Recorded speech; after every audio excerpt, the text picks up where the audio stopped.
A £2,100 joke? Really, Minister? A cabinet minister walks into a bar. No, this isn't the start of a bad joke. This minister, let's call him Mr. X, was caught bragging about winning £2,100 by betting on the election, except when you're a government official sworn to uphold the highest standards. Social media was buzzing. The newspapers had a field day. Was this a harmless joke or something more sinister? The public deserved answers. Mr. X, the man at the center of this political storm, isn't exactly a household name. He's a career politician, one of those faces you recognize vaguely but couldn't pick out of a lineup. Suddenly, Mr. X is thrust into the spotlight and he doesn't seem to like it very much. He's been dodging reporters, issuing carefully worded denials, but who is he really? Is he a corrupt official lining his pockets? As the saying goes, the cover-up is often worse than the crime.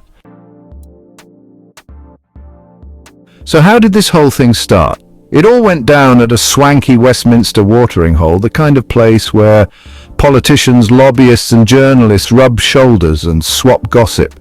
Mr. X, a few drinks down, was apparently feeling quite pleased with himself. He'd been holding court, regaling his audience with tales of his political prowess, and that's when he dropped the bombshell about the bet. According to witnesses, he boasted about predicting the election outcome perfectly, even claiming to have won a tidy sum. Now, it's important to note that gambling itself isn't illegal for MPs.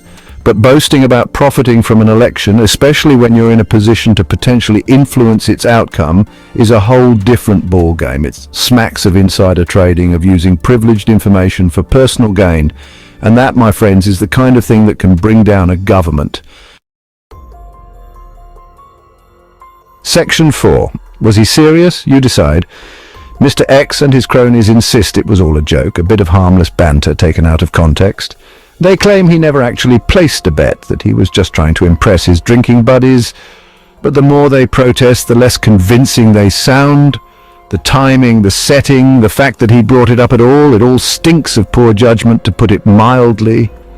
And let's not forget, this is a man who's supposed to be a role model, a pillar of society. Instead, he's behaving like a frat boy bragging about his latest conquest. The public has a right to know the truth. Did he or didn't he place that bet? And if he did, what does it say about his fitness for office? These are questions that demand answers, not evasive statements and half-truths. Section 5. The public reacts outrage and amusement. As you can imagine, the public reaction to Mr. X's betting gaffe has been mixed, to say the least.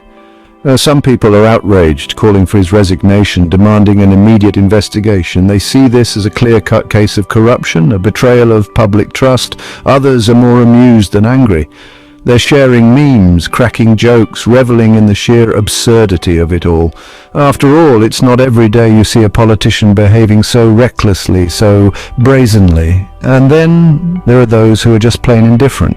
They've become so accustomed to scandals and misdeeds in Westminster that this barely registers on their radar. It's a sad state of affairs when politicians behaving badly is no longer shocking, just predictable. But one thing's for sure, this story has captured the public imagination, for better or for worse. Why we can't look away from politicians behaving badly? Why are we so fascinated by politicians behaving badly? Why can't we resist clicking on that article, watching that news segment, gossiping about it with our friends? Maybe it's because we expect better from the people we elect. Or maybe we enjoy seeing them stumble, proving they're just as flawed as us. These scandals erode public trust and fuel cynicism. When people lose faith in their leaders, they lose faith in everything. Section 7. The Westminster betting scandal, a symptom of a bigger problem. The Westminster betting scandal, as it's now being called, may seem like a minor blip in the grand scheme of things, but I can't help but feel it's symptomatic of a much deeper malaise within our political system, a culture of entitlement, of impunity, of believing that the rules don't apply to those in power. Until we address this underlying rot, we'll continue to see these scandals erupt with depressing regularity. It's time for our politicians to be held accountable for their actions, to be reminded that they serve the people, not the other way around.